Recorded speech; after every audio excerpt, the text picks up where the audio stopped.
22 games in the books, and you know what that means. We're officially at the midway point of the 2024 NECBL regular season for the Newport Gulls. The second half officially starts today, July 5th, and it's the back end of rare back-to-back home games for the Newport Gulls after a July 4th loss, 12-8 last night against the Keene Swamp Bats. It's a bounce-back opportunity for the Gulls as they welcome the Danbury Westerners from the West Division, a team they lost to on the road a little over a week ago. So a chance at revenge for Newport tonight. Welcome into Cardines Field. I'm Sam Reese here on the Newport Gulls pregame show. We got plenty of great interviews coming up on the Newport Gulls pregame show, so keep it locked in right here. We'll be back in a moment.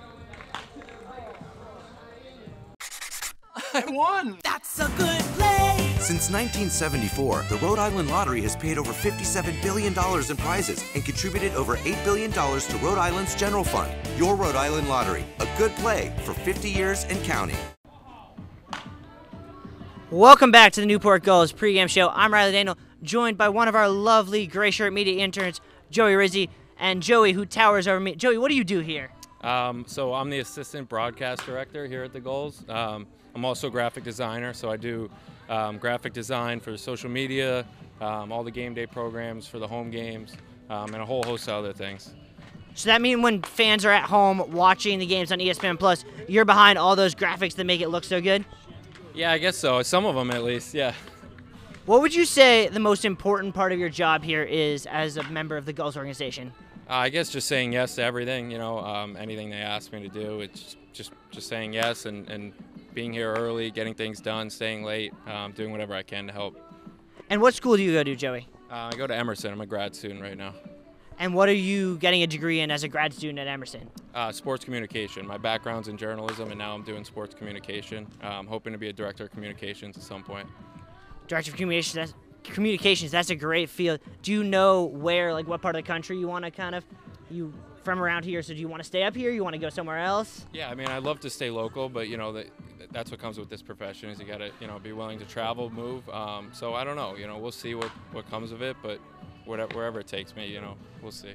What's your favorite thing to do, let's say, on an off day if it's 80 degrees outside here in Newport?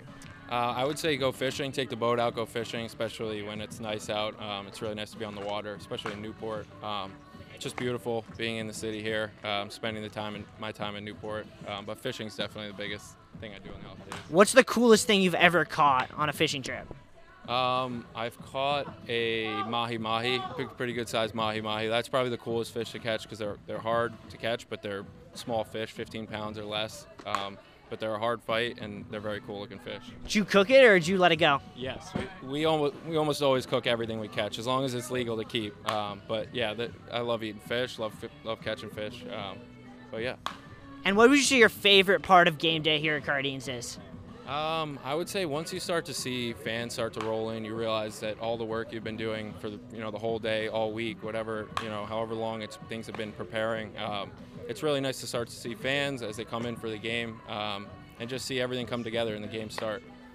Fans will be coming in soon, but before we do that, we're going to take a short break. When we come back, the pregame show rolls on.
And with that, a warm welcome back into the Newport Gulls pregame show. I'm Sam Reese, pleased to be joined now by Director of Baseball Ops here for the Newport Gulls, Mike Falcone. Mike, always good to have you on. We appreciate you taking the time. And yeah, I guess first question for you.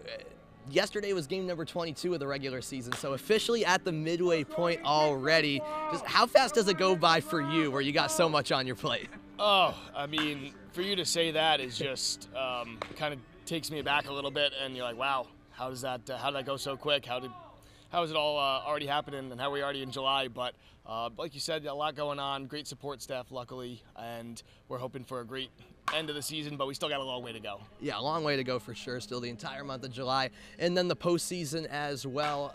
Can you quickly go over as well just how yesterday went as a whole? I know last year the game got rained out on 4th of July. Mike Basile was telling me that, even though I wasn't here in Newport myself. So this time around, pretty nice weather for the most part. A phenomenal crowd on hand here at Cardines. Obviously not the result you guys were looking for, but overall, how pleased were you, I should say, with the turnout here at Cardines Field for a special game on the 4th of July? Yeah, absolutely. No, July 4th is really a question mark for us.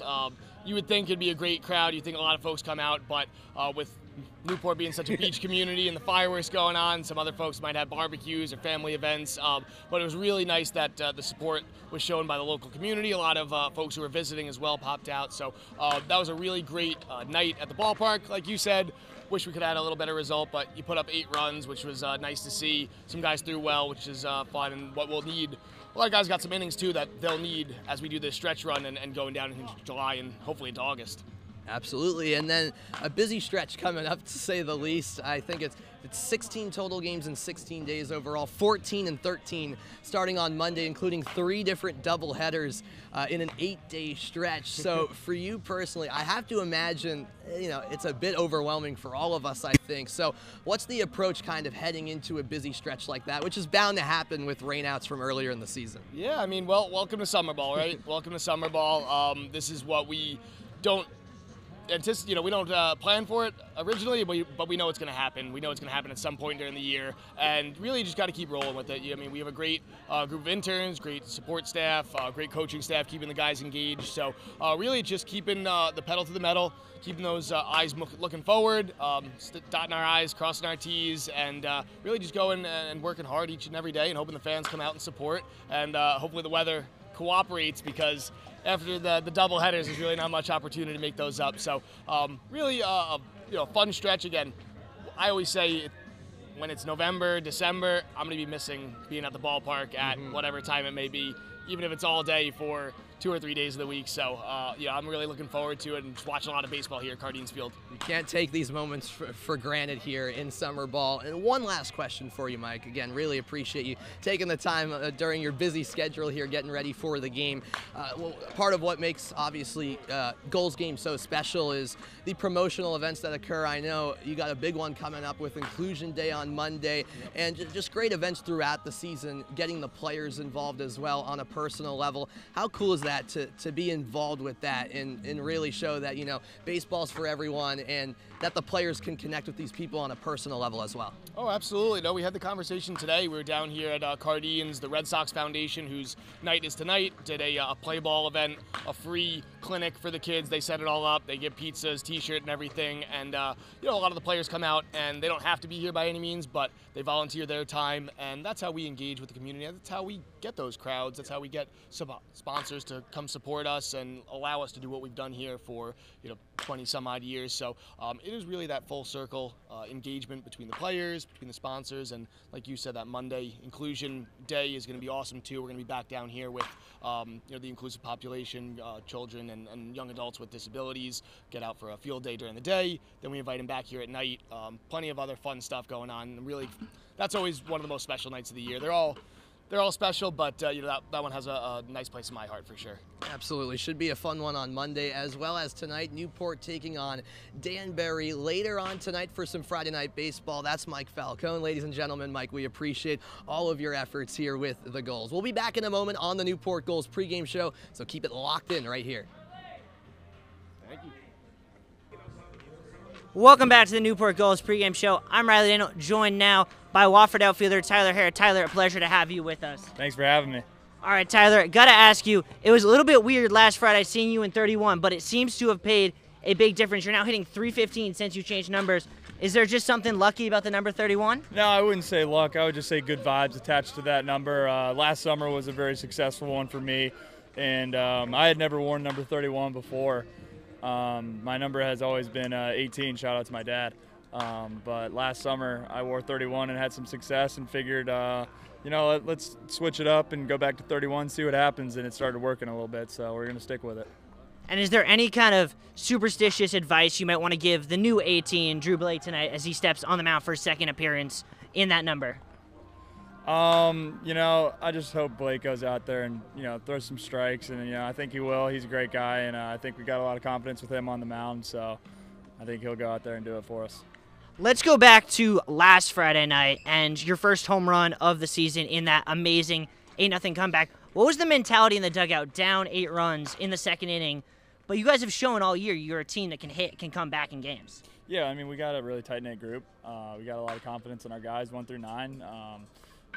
If we just stick to our brand of baseball and we put the bat on the balls and swing good pitches in our spot with good timing, I think we'll be all right. I mean, we score a lot of runs, and we've been having really good at-bats, so hopefully we can just keep that going. And what was the feeling standing on first base as Brody's hit that one halfway to Portsmouth? Yeah, that was awesome. I'm so happy for Brody. I mean, he got a great pitch to hit and did a lot of damage on it, so that was awesome. I'm really happy for him. He's a great guy. Speaking of things that are impressive, I've seen a lot of reasons why batters have gotten hit by pitches, but last night might have been a first with you getting hit by a pitch due to a firework going off mid-windup. What was that like in the batter's box? It was a little scary. I was I was a little on edge. The fireworks were going off all night, and in my at bat, I think it was the 4th, 5th inning. I was a 1-2-1 count, I think, and he was winding up for the delivery. And mid-delivery, there was a firework that went off, and I'm not gonna lie, I was a little frightened. The umpire was too, and the catcher was as well. And I ended up getting hit, so made it to first base in whatever way works. Well, that's definitely an unusual way. We'll see if there are any other unusual ways tonight. Thank you so much for your time, Tyler. We're going to take a short break. When we come back, the Gulls pregame show rolls on. Ready, set, go, says manager Mike Coombs here on the pregame show. It rolls on. I'm Sam Reese, and you see him right here. We're with Mike Coombs. What is that? Was that a count here? 2-2. 2-2 count. Ball four. All right. You're bringing the energy. I love it.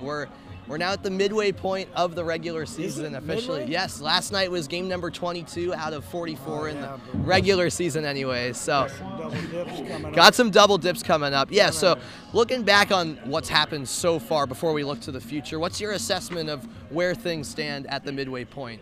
Overall, looking big picture. Big picture. Yeah. Offenses, we're putting runs up. Yep. Starting pitchers are looking pretty good. Backing into the bullpen is a little shaky right now. And we're trying to find a few guys that can come in and just shove it in there and get us a W. But last night that didn't happen. So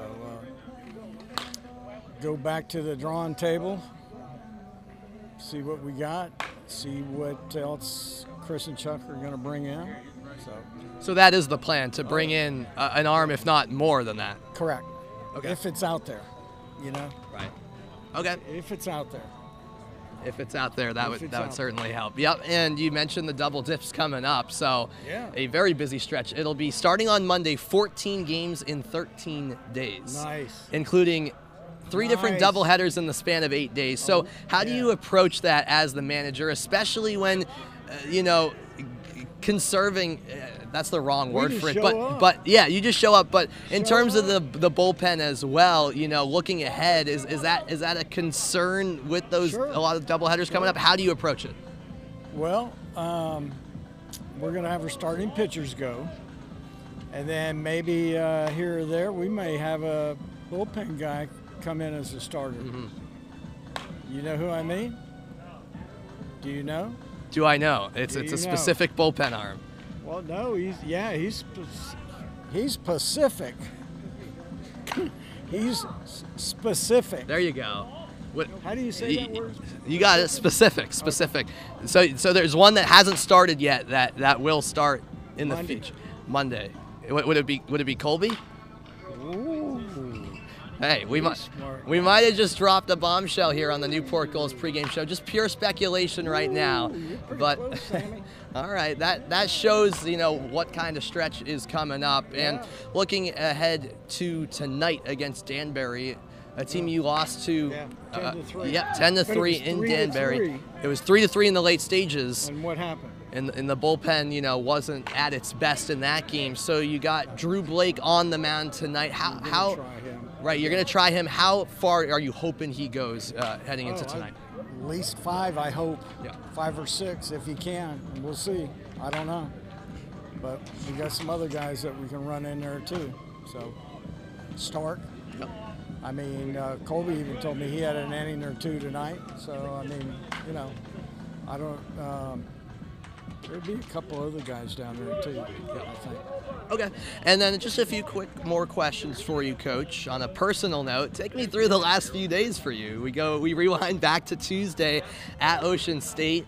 A heated game between, I know, I got to bring it back one moment for that. I know you want to probably forget about it. Between the Gulls and Waves, their manager got ejected in the early stages, and then you were tossed for the first time this season in the 9th inning before you guys go on and win in 11. Take me through that, and then last night as well, where you had to sit out, serve your suspension, but we caught you sitting over there with that family.